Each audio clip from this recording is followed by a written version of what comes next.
imprisonment for spraying and stepping on the new Naira notes at a social event in Lagos.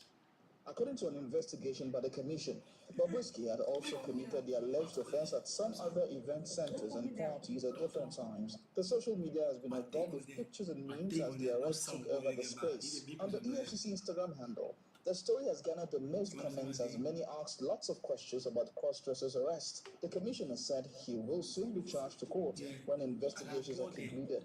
With this development, many are waiting with bated breath to see what becomes of this case. The Center for Transparency and Accountability in Liberia has expressed grave concern over allegations leveraged against the newly nominated chairperson of the Office of Ombudsman, Councillor Philip Kangal, for holding loyalty to the United Party Alliance. At a news conference Thursday in Monrovia, sometimes Executive Director Anosin Mehmet said the institution has read with keen interest reports in some local dailies about Councillor Kanga's loyalty to the European alliance, which brought Ambassador Joseph Waka to the presidency. He said, whilst the claim cannot be independently be verified, the veracity of the allegations, Center registers that allegations of such leverage against an individual designated to occupy a role as critical as Ambrose person is concerning. Mr. Miamed encouraged the president to consider competitive recruitment processes in the future employment of individuals to critical roles, including institutions clothed with the authority to promote integrity in the fight against corruption. The civil society actor, Mr. Miamed, further recommends that Councillor Finney and his would-be team and court workers lead by example in terms of fully complying with the Code of Conduct for Public Officials and other relevant laws and policies. Anansi Niamet emphasized the Code of Conduct is 28 respect to the composition of the ombudsman and other key elements described above. Ladies and gentlemen of the press, we have read with interest reports in some local dailies alleging that the newly nominated chairperson of the Ombudsman, Councillor Philip Kanga, formed loyalty to the Unity Party Alliance, which brought President Bwaka into the presidency. While we cannot independently verify the veracity of the allegations, we would like to register that allegations of such leverage against an individual designated to occupy a role as critical as ombudsperson is concerned. Ladies and gentlemen of the press, we encourage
butt heads on witchcraft allegations and attacks in the country. The president has refused to sign the bill into law after Parliament passed it with the excuse of the bill not coming from the executive. Let's John Whitfield from Ghana for more duties on this development. So this anti-witchcraft bill we're talking about was a bill sponsored by some parliamentarians through the private motion, indicating that they need to criminalize activities of witchcraft, which in a sense means that there are people who believe that witchcraft exists, and so there are times that we accuse people, and they have to teach them, teach them to. So this bill seeks to criminalize all those forms of things that you cannot accuse somebody without evidence, you cannot do and beat somebody because you think the person is guilty. So there have been so many people in this country that have been killed through those allegations, and it's becoming so negative because people believe that these people are the reason for their predicament, or they are the reason that they are willing have died. And so they just go and they leave you all in the name of freedom. So the some members of parliament got it right that they have tried to control it, but they cannot because some people believe it's part of culture. So they try to criminalize it by raising this private emotion in parliament, the parliament through as a bill and pass it.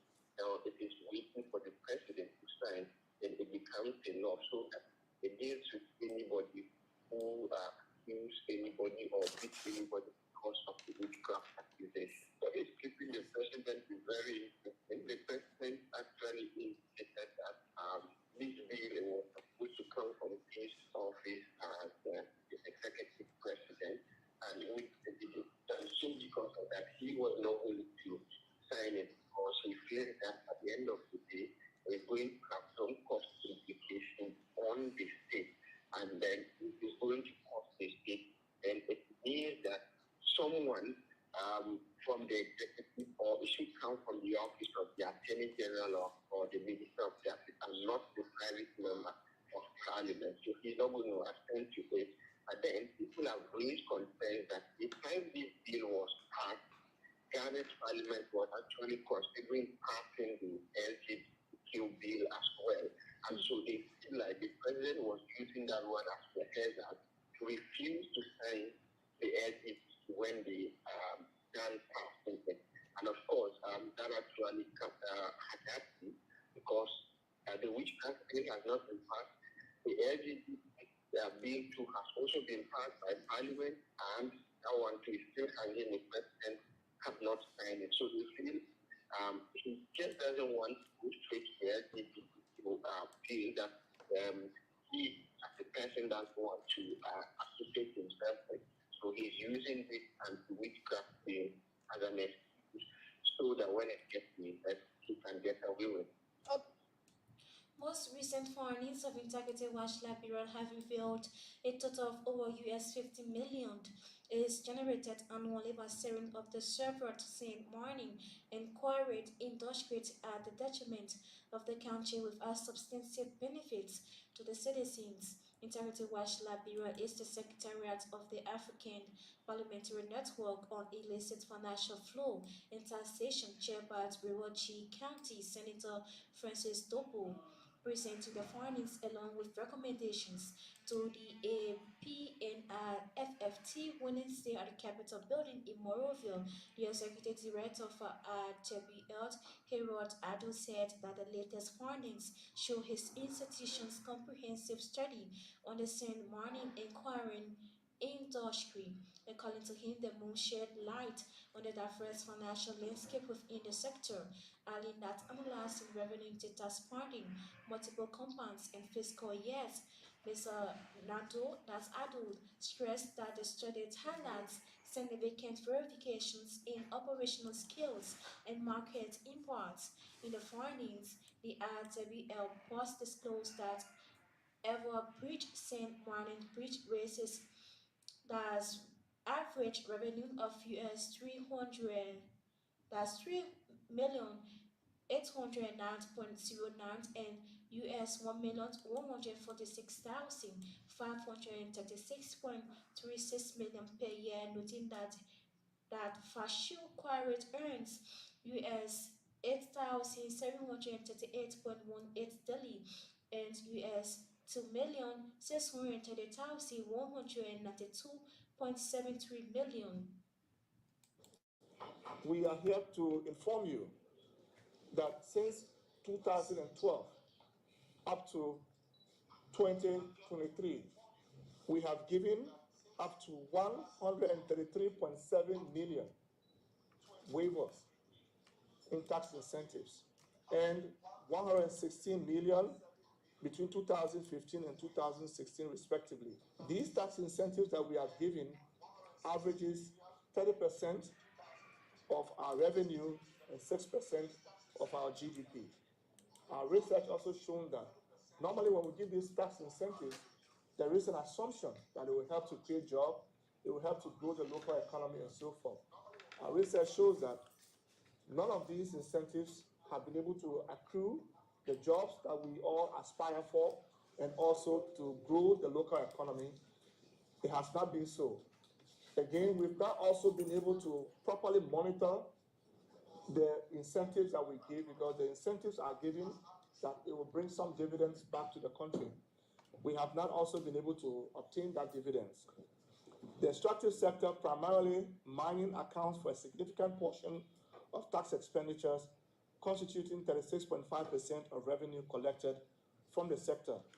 Over a 12-year period, concession years make up the majority of tax expenditures, including reliance on special tax regimes and to attract investment in the industry. Like we said, most of the production costs, the input for production, there are a lot of waivers on the production costs.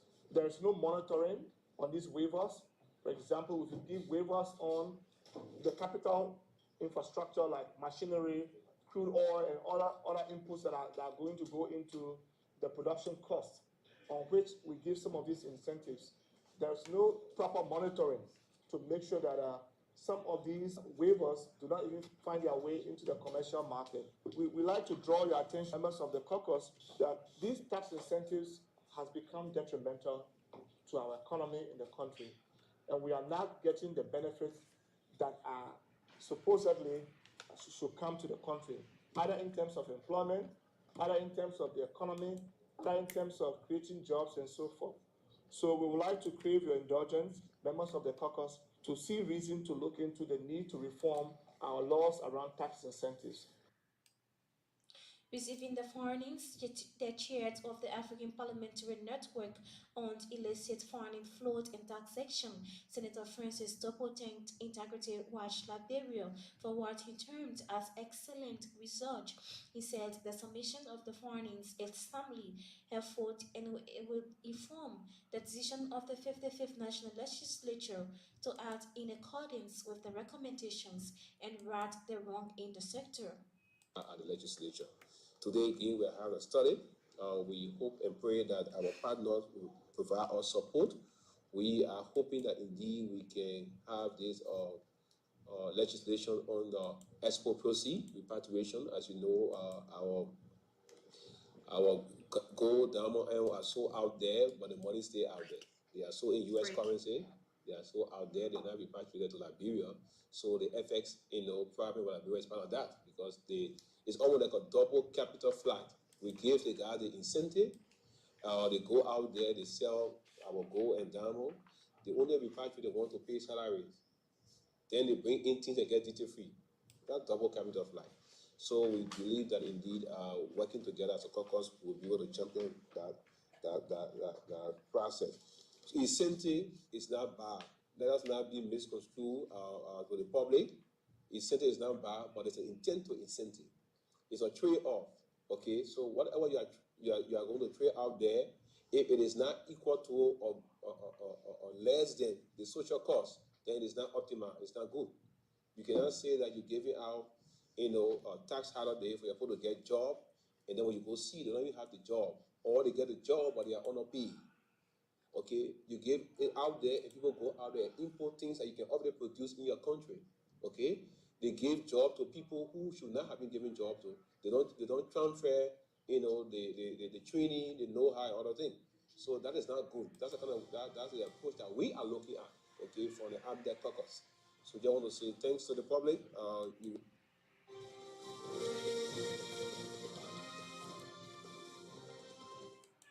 If you're just joining us, be reminded that you are listening to News Live on Voice of Liberia 104.1 in Morovia, 89.7 in Kakata, and 90.7 in Bangabont County.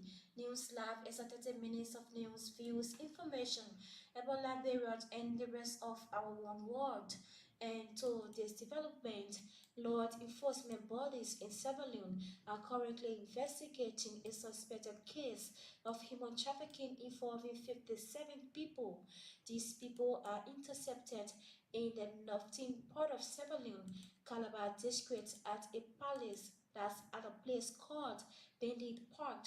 To get more insight into this development and to know how serious is the issue of human trafficking, here is John Westfield with the more details. So the type of trafficking in Sierra Leone is one that is worrisome because Sierra Leone, both a source, a transit, and also a destination when it comes to the issue of human trafficking.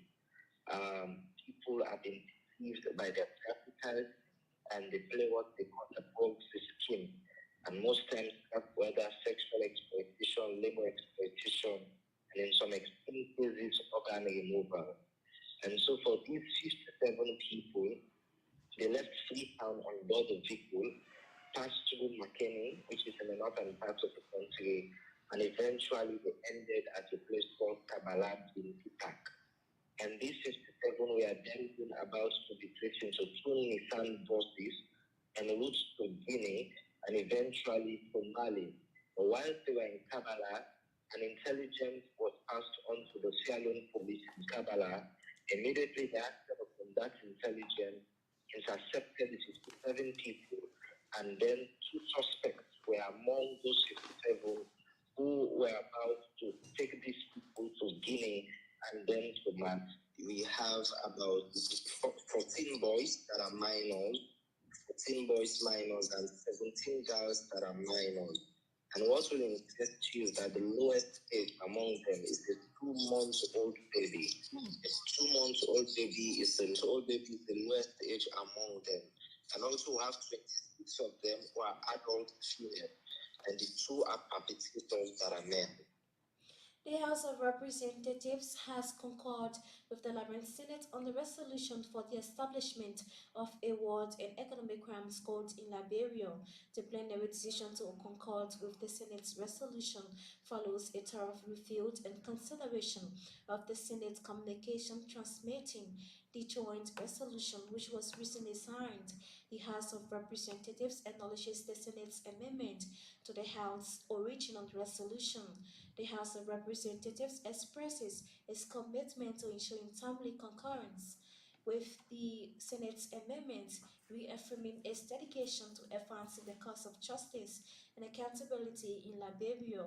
The joint resolution now endorsed by both chambers of the Liberian legislature will be forwarded to the President for his signature, signaling a unified legislative effort towards addressing the legacy of war crimes and economic misconduct in Liberia.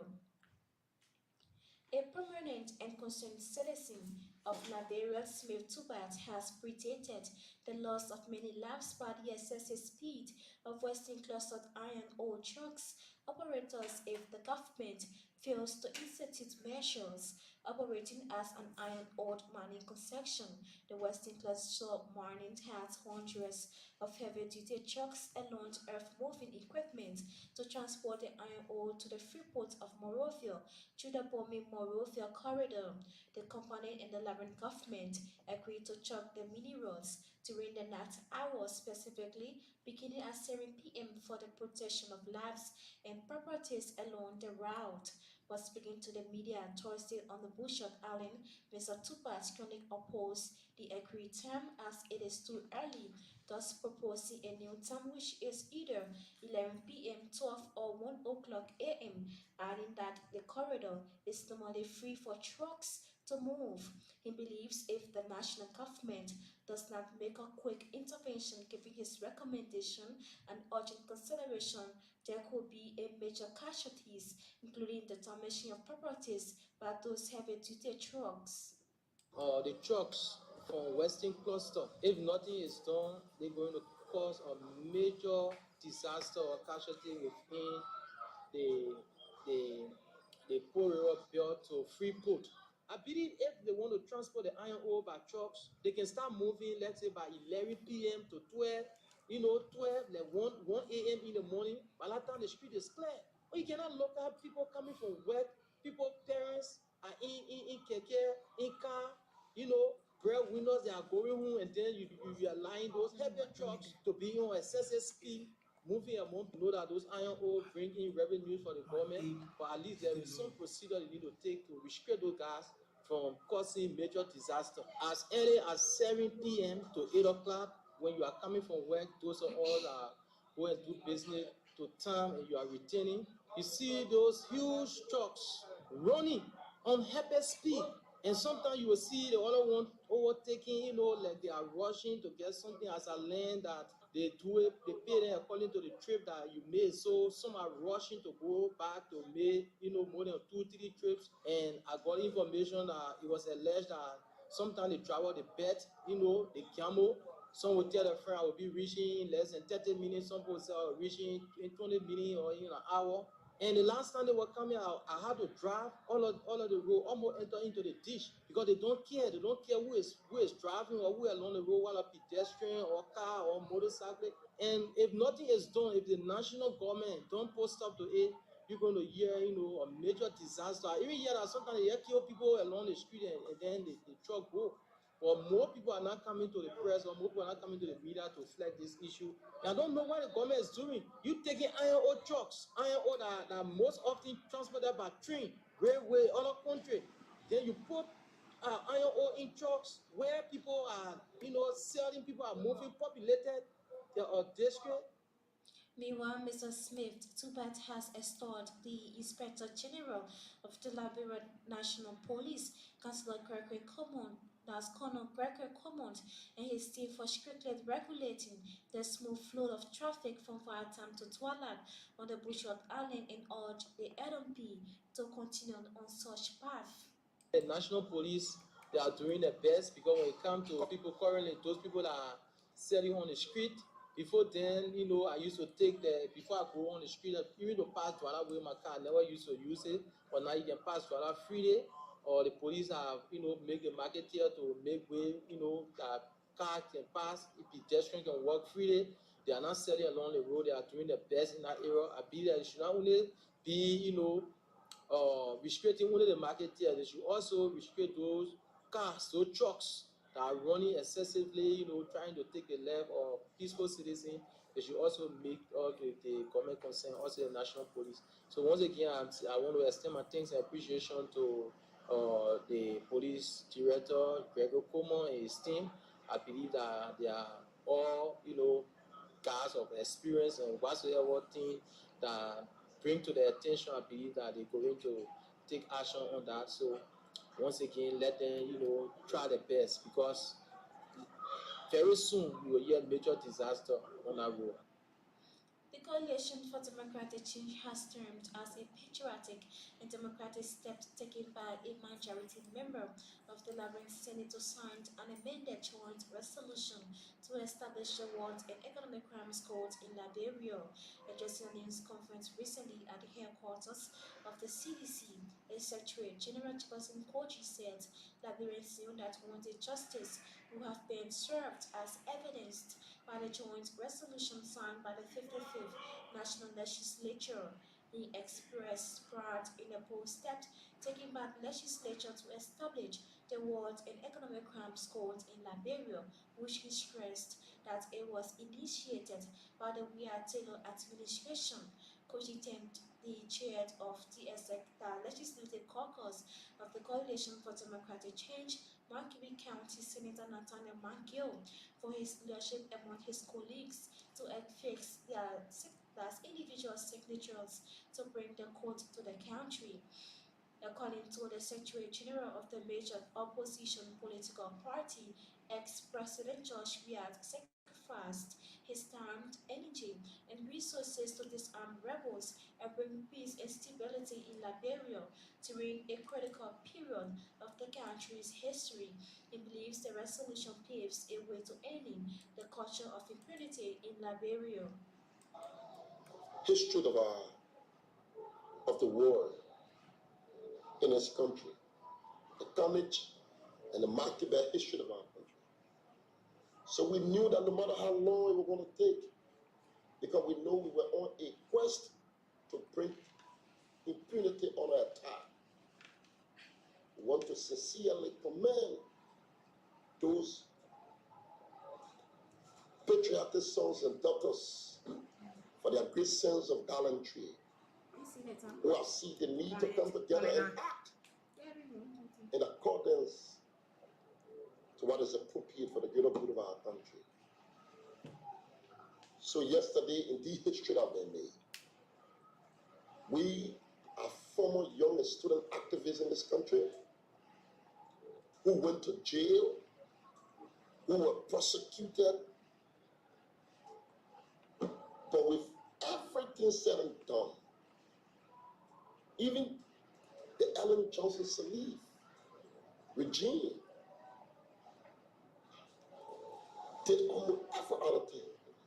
But I want to say thank you that we are alive, that what we fought for today have come to the extent and we're very proud.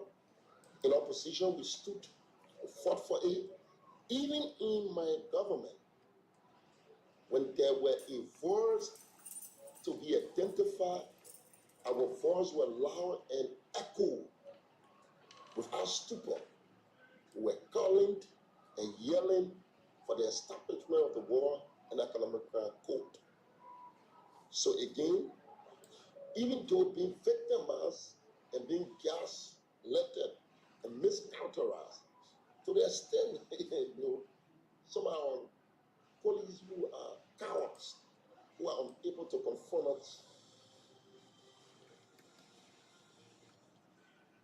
This is how we come to the end of News Live on Voice of Liberia from the nation capital Monrovia. This news was live on Voice of Liberia 89.7 in Kakata-Mankibi County and 90.7 in Mankabond County. It was also live via our online radio at www.voiceofliberiaradio.com. I am Afida Kamara. I presented. Good afternoon.